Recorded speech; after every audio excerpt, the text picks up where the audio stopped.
So today we're going to be doing a part 3 on our recent artificial intelligence in gaming series. This time we're going to be talking about companion characters.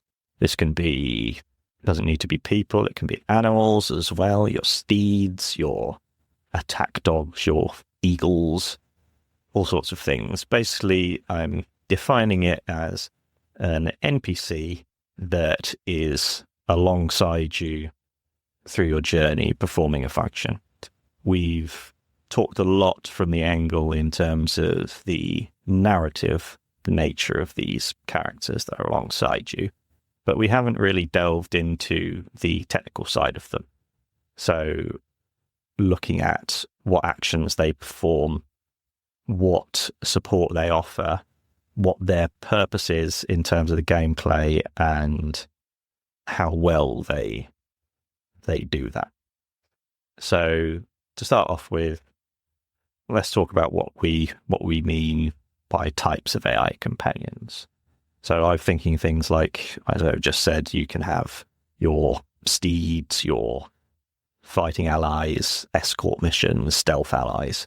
What were your guys' impressions of AI companions? Well, I think they're definitely quite varied these days.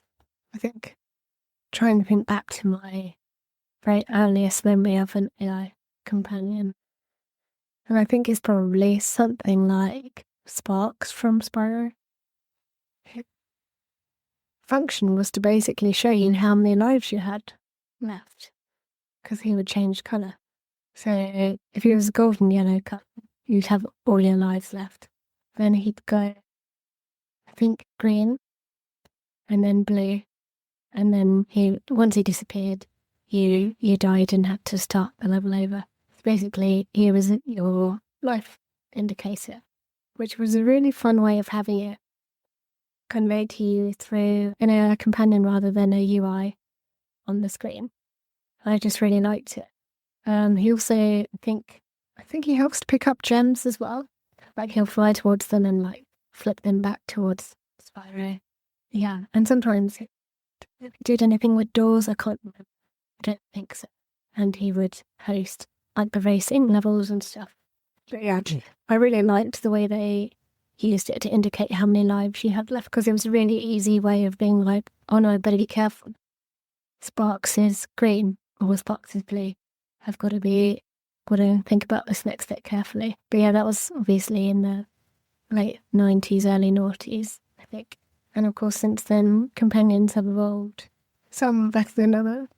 I find it can still be a bit shonky when it comes to stealth missions and escort quests. Those are some of my least favourite companion quests, I think, because you can't control the AI. It wants to do what it doesn't want to do. And often that putting you in a sticky situation, particularly in stealth. I think one of the most famous examples is one of the Resident Evil games. Was it Ashley? I've not played them, so you guys would have to fill me in. But I know that was particularly troublesome until the remake, and they improved on it a great deal.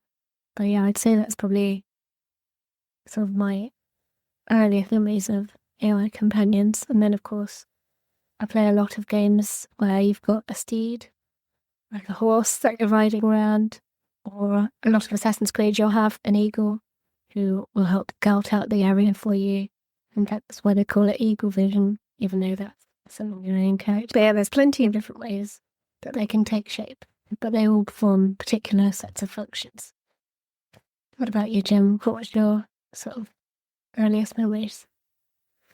Yeah, I was just thinking actually about Steeds, just as you said that I think that's one of the things that I've always been most kind of connected to is my animal companions, whether it's the horse that you ride around in, Dragon Age and Horizon. Well, no, it's not a horse, it's a yeah, that's it, that's the one. And yeah, it's always been the sort of animal pets, like Pikachu in Pokemon. You know, having that one thing, the chocobos in Final Fantasy were probably an all-time favourite companion. And I think they're the ones that you connect to perhaps more than the sort of human or humanoid ones, because they require, I mean, when we talk about AI, obviously it's a little bit difficult, isn't it? Because AI these days means something very different to what it did back then. And these days we're talking about intelligent computer generated beings. And obviously that's not what a lot of these companions were back in the day. They were just people that sort of followed you around and had set sort of routines, or like you said, like going over and gathering gems when they pop up, or directing you in ways that you might need, encouraging you to go a particular route or do something. And I think, so for me, I think that because of that, the human companions always felt like they had more autonomy and were more able to look after themselves. Whereas like the animal companions always feel like you feel a duty of care to them because they're just animals and you're looking after them. I mean, it's not an AI companion, but I've been playing Valheim recently, and you can catch and then tame and then raise and breed boar to eat. And you do have to go around and slaughter them, which is a bit traumatic, but you can also name them and you can pet them. And when you pet them, it says boar loves you. And we had 4 boar. And I'd named all 4 of them. I'd named them Babe, Baron, Oink, and Applesauce. And whenever I was killing any of the boar, I would not kill the named ones. I was keeping those 4 original ones. I wanted to keep them. And so I'd only kill their babies once they were grown up. And on 3 separate occasions, I accidentally killed one of the named boars. Yes, this is just yesterday. And I was traumatized. I was like, I've killed my babies. So I had to rename one of the unnamed 4. But then we got attacked. Yeah, Babe Junior. Then we got attacked, and they killed Applesauce and Oink and Baron, and Babe was the only one who survived. But I was like, no, I'm renaming one of the other ones Applesauce because I like their name too much. So, but yeah, you do get attached to them, and you do feel, and it's interesting because we put them in a building to keep them safe, but we hadn't put walls. So they've got a roof, so flying things couldn't get them. But then they've got sort of like windows, open bits all around.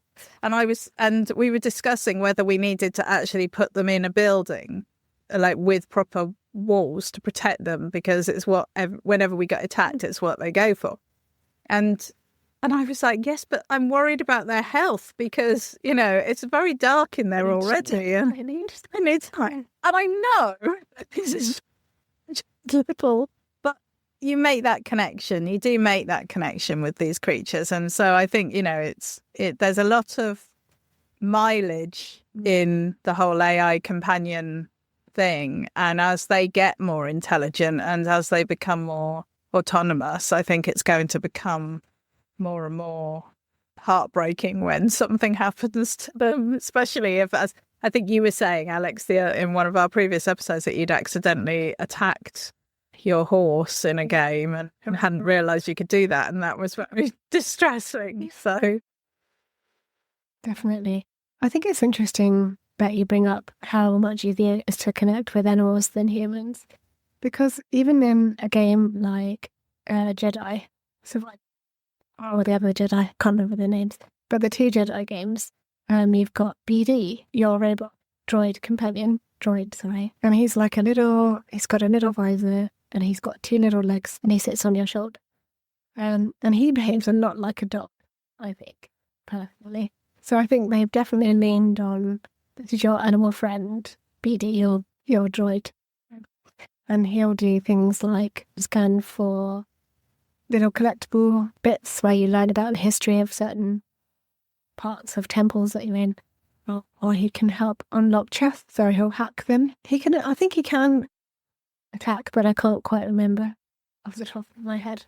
But he's very useful for opening doors and chests and letting you know there's something to come and look at. He'll like run off and go and bleep at it, which is very cute. But within the Star Wars universe, the character of Cal, who is a Jedi, wouldn't be able to hack open chests and doors and stuff. So he needs BD to serve that function.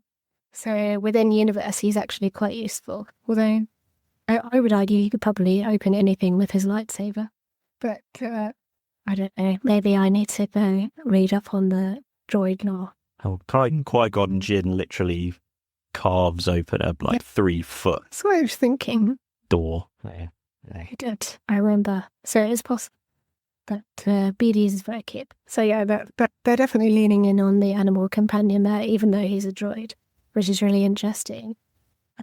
There is it becomes more and more obvious that it seems like the caliber of the writers in any form of art now is deteriorating massively. So the reason things like animals and robots so much easier to like is because they don't speak. And anytime you create something that speaks, it is a massive risk, because if you write it poorly, then people are going to hate it no matter how useful it is. So yeah, stuff like, because things like the animals and the robots, they're always really useful and really simple. You get a built-in camaraderie with an animal and a little cute, something that's cute and doesn't speak. I think that's the answer to NPC stuff. So we've mentioned a little bit about examples of these companions that we've had. Do you have any particular standout ones in terms of what function and service they perform for you and how well they do that? I'll pick one of you. I don't have any standout companions. It's tricky, isn't it? It's really tricky. They're all so samey a lot of the time. It's tricky because, yeah, there's no one game I can think of that's done something ultra revolutionary. Mm-hmm. Shall I start off with a few of mine and see if that stirs anything? I'm just going to say, with the exception of Baldur's Gate 3, because I think those companions, but I feel like that's a whole different level. So go, Matt. I just wanted to get in there before you. And also that technically they are the player character as well. It's true. Yeah. Yes. So straight off, God of War, you've got Atreus and Mimir.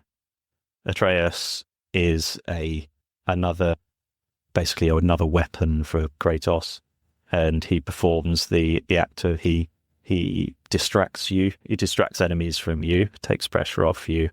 He can use different types of arrows that allow you to fight enemies that you can't fight in a row, like those stupid witch things. The Remnant. Oh, they're horrible. They just flash around and you can't hit them. So you ping them.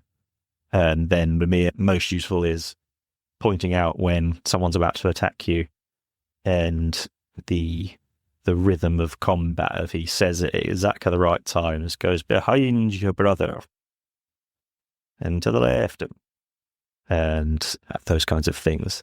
So, and then quite apart from them being incredibly compelling characters, they also make the actual gameplay much more engaging and immersive, because it feels like it's not just you against an enemy. It's this guy hanging from your belt, looking behind you, telling you what's coming on, and then this other character that can jump around, be all flitty. But yeah, I think it's interesting with Atreus because you can control how many times he shoots his bow and arrow, but he also does it automatically sometimes. I was just pressing square at every opportunity. It was interesting to see how differently my partner Tom played it, because he would barely press square at all. And then Sometimes if I don't have any difficulty and I'm like, well, you just press. It really helps. Anytime there was a gap in my button presser to bring on Atreus, because he just works to stagger all the enemies around you, so very useful, definitely. Yeah, that was one that did come into mind, definitely. There's also that he revives you. That's true, yes, you I die. forgot about the resurrection stone. And in the second game with he has other companions like Freya, for example, and Freya is much more aggressive and powerful than Atreus is. And so I spent most of my time exploring with Freya because she's this incredibly powerful. And one thing that particularly in the first game it does really well is it shows you how much less power you have when you don't have this companion. Because when you spend most of the game with Atreus and you get into you use him when in the times when you know that you need to use him. But then when Atreus is ill and Kratos is on his own, all of a sudden you're going, oh my God, I every time I press the Atreus button, nothing happens. And if I die, then I'm just dead. And that's how I think that AI companion should do. Definitely. Yeah. It was a really good point there. There's also the animal side of things. I just made think of that because I thought I had a couple of them, but I've actually only got two, and the other ones are animal names for people. So you got Roach from the Witcher, and Dogmeat from Fallout. I like poor Shimmer from Last of Us Part 2. It's blown up and then shot in the head. And then, of course, the eagles and falcons from the Assassin's Creed games. And the role, because if you didn't have a steed, you'd be walking everywhere. And these like the scouting animals are so useful in making you be able to, I feel like a badass assassin when I've got my eagle flying over and going ping, ping, ping, ping, ping. And then I can go and fight my way through. One thing is with horses and steeds, you'd think they'd be extremely simple. You'd think that we've got the best version of them already. And so the best version is one where you press you're running, you press the whistle button and it runs up behind you and you get on it automatically. Mm-hmm. That's the perfect thing. But not every game does that with their horses. And maybe we'll speak a bit more about this when we come on to what the future of his companions look like. And not every game lets you jump directly onto the horse, which is very annoying.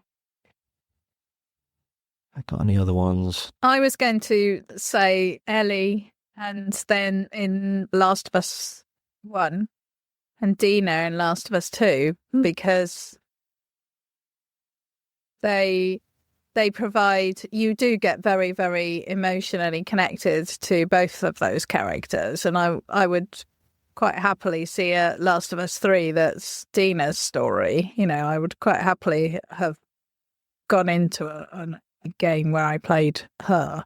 And I think that's, I mean, as you said, Matt, there's a lot about good writing and how connected we get, how engaged we are with our companions in these worlds. And I think obviously we've talked a lot about The Last of Us, how good the writing is on that. And so I don't think it's any surprise that those two companions would have become so significant in our hearts. I do also think that the other reason why animal companions are easier to connect with is because of the sort of uncanny valley thing about other humanoid creatures in these games, that you can forgive the fact that horse looks a little bit like a weird alien horse, or whatever, than you can with the person. I mean, we've been playing with 3D versions, cartoon 3D versions of ourselves this week, and I think, you know, Matt and I both 3D'd ourselves, and the results were just, I mean, they were obviously not real, but they were also slightly too real. It would have been less freaky if they'd been less realistic. And I think that's another thing that makes it hard for us to connect with characters. But I think Ellie and Dina were just really well fleshed out characters and helped. They got involved in all the fights and all the, you know, they did stuff and they went off and did stuff by themselves. So they kind of had that reality to them, that they made decisions and did stuff, and you would have little conversations where they'd shout to each other from different rooms and things. So I think that we have seen the death of the escort mission, because I can't remember anything recently with a truly rubbish escort mission like with, I haven't played either, but it's quite infamous, the Resident Evil 4 of Ashley jumps in the way of your gun at every opportunity and just runs around being pretty useless. And it's just so much better when you've got a companion who is not only narratively compelling, but also extremely useful. So rather than just escorting this meek child of Ellie can kill things and help you through things. And I really like stealth, a really good stealth companion. And I think the most satisfying one of that, even though it's not for very long, is in Batman Arkham Knight, because you and Robin can go and coordinate not just stealth, but the two-person combat is awesome as well, and just incredibly sophisticated. And also snipers, I love a good sniper, like Quiet in Metal Gear Solid 5, and a guy called Boone in Fallout New Vegas. Really, really, really useful. So it might not be, so it's a bit more tricky to think specific examples sometimes of these things. But what factors do you find most useful in an AI companion, depending on which kind of game it's in? I think very useful if they can do something to help advance gameplay, whether that's in combat or if it's helping to solve a puzzle or story beat or whatever else. If they're just sort of fooling around doing nothing, being a bit helpless, then that's just gonna alienate them from you as a character, and you're gonna view them as a bit of a burden, honestly. I think sometimes games have a tendency to make your companion but you've got to look after them, and if anything touches them, it's game over, kind of thing. Which can be quite irritating to have to manage, particularly when you have to replay a section like 10 times over. And it doesn't feel like it's your fault, even though, you know, you're doing your best to protect, like I said, basically it's describing old escort missions. But yeah, I think where an AI companion can actually do something constructive within the piece of gameplay that you're in, then that would be one of the more useful types, definitely. But you, Jeb? yeah. Sorry, Matt, did you?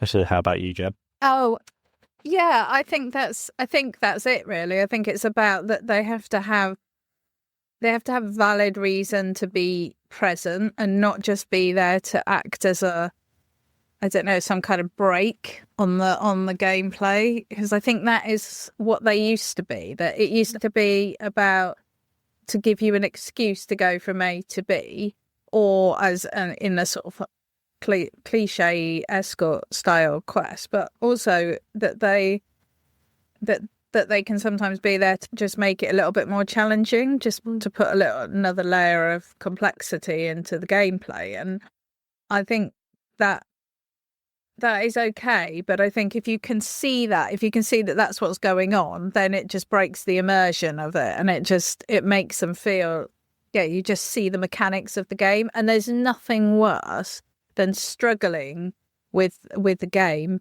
because of something technical about the gameplay, and that includes sort of, getting stuck on a lump of grass, or the character not switching to the right gun when you press the button, all of those things. And so having an AI companion that's like literally running in front of you when you're shooting, or just putting themselves in harm's way all the time, is extremely frustrating, because it's just bad game mechanics that makes the game annoying, and they're not bringing anything to it. Whereas, again, going back to sort of Ellie in the first Last of Us, and Dina in the second one, they have reasons for being where they are. They have reasons for doing what they do. Everything is motivated. Now, obviously,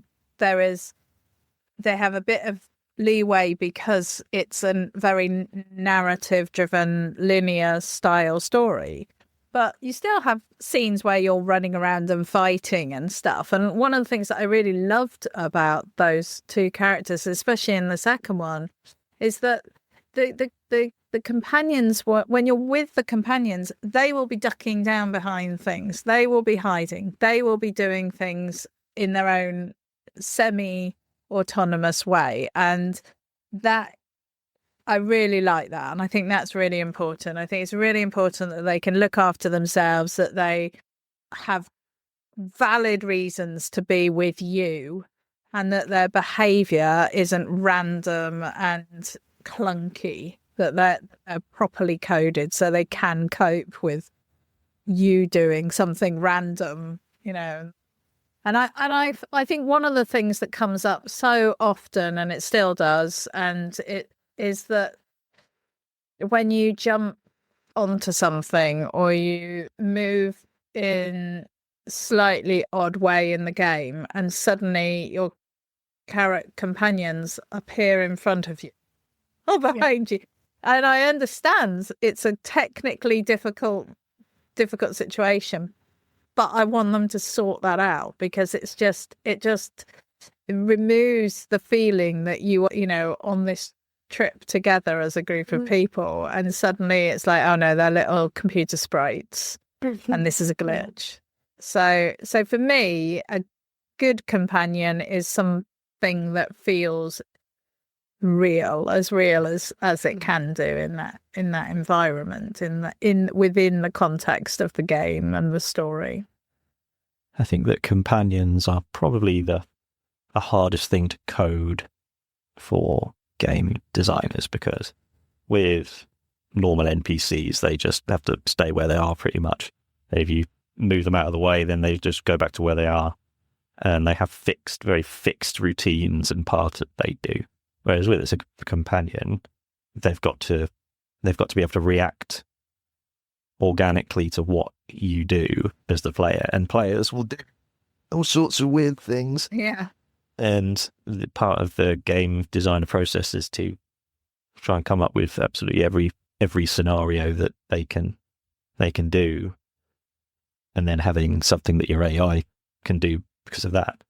And yeah, like in the fight scenes in The Last of Us, you really feel like your companion is actually doing things for you. It makes the world feel more dangerous as well, because your AI isn't just go, oh, I'm invincible, so I'm just going to run around things. It's going, oh, I need to hide behind this thing too. Okay, so we'll go on to we'll talk a little bit more about things that we don't like that makes a AI companion undesirable, and that is getting in the way too much. Yeah. And making it feel like you're wrestling with the way the game's designed rather than with the actual game itself.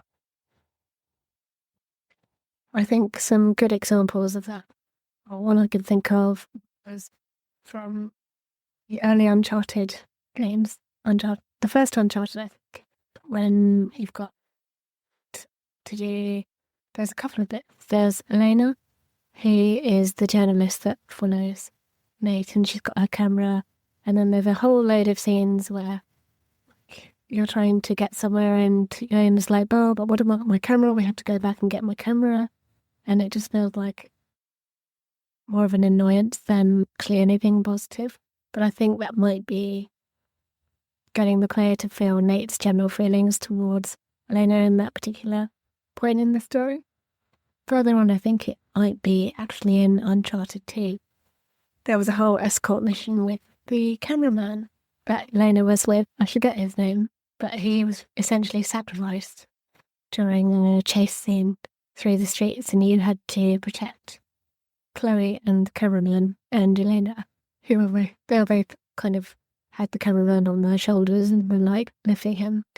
I can't exactly remember if I've got that right, but anyway, he was being lifted, and you had to stop enemies from attacking them as you made your way through the streets. Again, classic escort mission, but particularly annoying because, you had to get to know how both characters were going to move through the streets, sometimes through multiple attempts, and then predict what the enemy was going to do, where they were going to pop up, where you needed to be aiming. And it's just one of those really annoying parts of the game where you had to just keep playing it over and over until you got it. Unless you were very lucky and did it on your first go. But especially in the Uncharted games where you've got those extra hard difficulties, that must have been a nightmare to do. Because essentially what they're doing is saying, "Oh, your companion character is disabled because they can't move. They're going to move really slowly. And now you've got to help them because they're helpless." So there's that extra layer to it as well, I guess. But yeah, it's essentially saying this character is useless, but you have to protect them in order to move on through the game. Yeah, those are some examples of more irritating aspects of components, definitely. Yeah, it's that thing of feeling like they're like you're tied to them. Yeah. To like a three-legged race. Yeah. And it's really rubbish when you can't progress a quest without them and they can die. Because then you're completely at the mercy of how good the game designers are too. Because there are so many times where, particularly on higher difficulties, you'll get, and they almost, the bad bits come together. So it normally is, there'll be no checkpoints in it. Yeah. And so you'll get sent all the way back down to the beginning. And it'll never be for any interesting reasons either. I just remembered one of my positive things about AI companions. And when they feel like the action they perform is an extension of the players, what the player can do. So if you've got your eagle in Assassin's Creed that can come and find enemies, find important bits, scouting ahead, but the player are still doing that. And with Atreus, it's another weapon that you've got in your arsenal. And even though it's not your character actually doing it, it's still a tool that the player has to use. So something being useful and also being satisfying to do. So it just makes the game it enhances the game experience, but without overdoing it. So it is complex. Jem, do you have any things about companion characters that you don't like? Yeah, I was thinking about Glowbox actually. It took me ages to remember.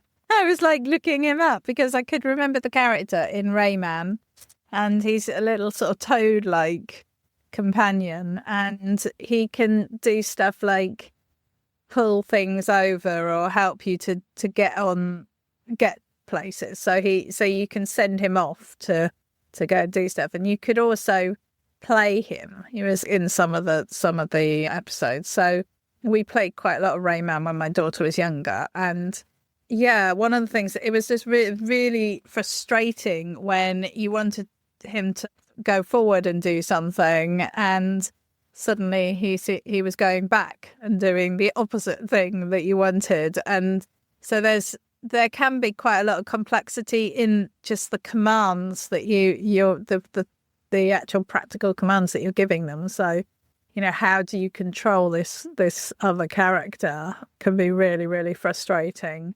And sometimes, I mean, I think we're going to come on to what we want out of our sort of AI future. But one of the things that I really gets my goat is when the AI is just wrong or bad and they make stupid decisions. And I definitely had that in Baldur's Gate 3, where your companion characters would sort of run around and just run into the fire, or just use a skill that could. And the problem is that when that happens, it forces you to take total control of everything, because you can't trust them not to be idiots in the middle of the fight. And that's frustrating, because obviously they have been designed to be able to manage themselves, and then suddenly you're having to micromanage, which changes the game into a different thing. And then finally, I just wanted to do a shout out to massively multiplayer online games, because that is they are champions of the escort quest.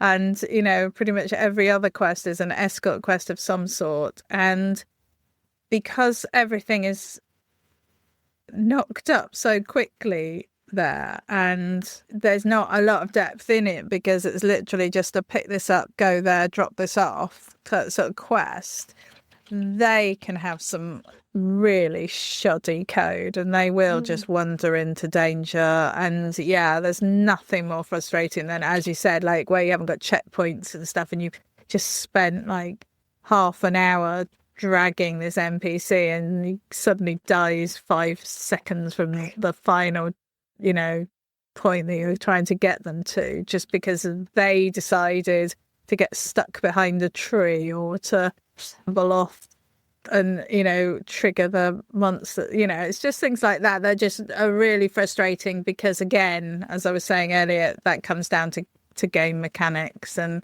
I think that's where I get really annoyed. I don't mind if it's difficult because it's difficult. I mind if it's difficult because of the technicalities and the mechanics behind the game. So yeah, you mentioned it a second ago, so we'll move on to the final segment of the episode.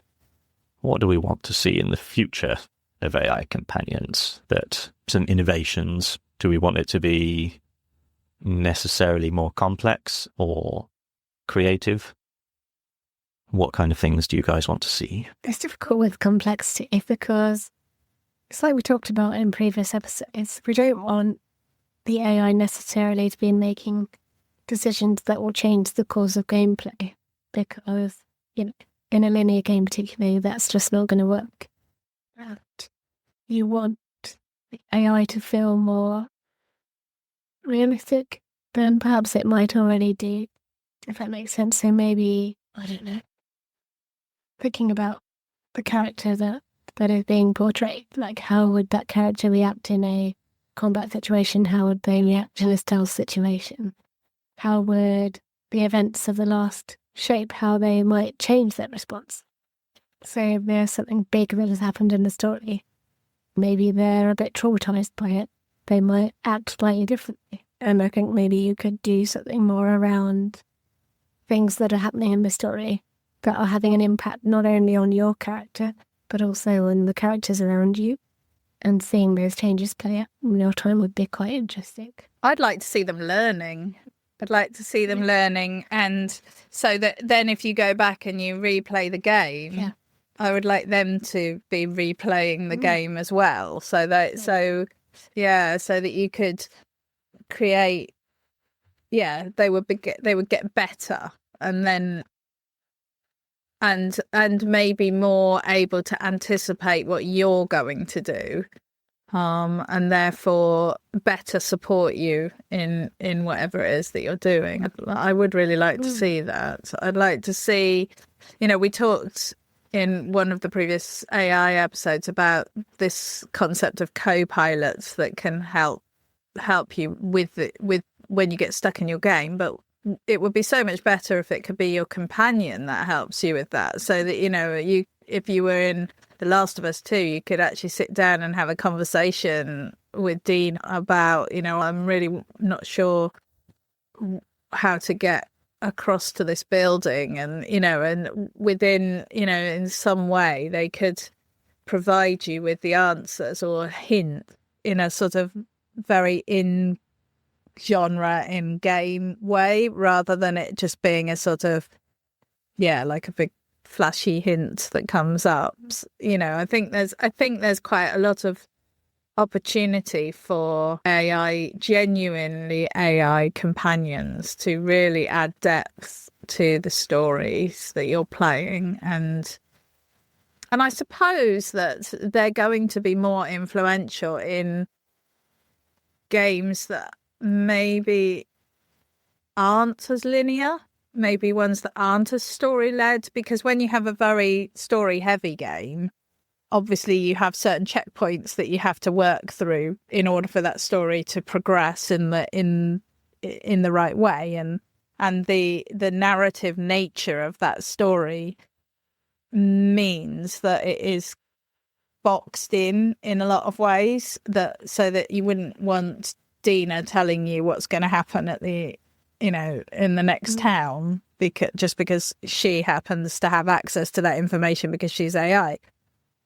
So, but in say like online role playing game, or in some of these things like Fortnite or Overwatch, the AI could provide quite an interesting level of complexity to the existing game. I really like the increase of sophistication in the companion's ability to learn and adapt to things. I think it's a fascinating idea of the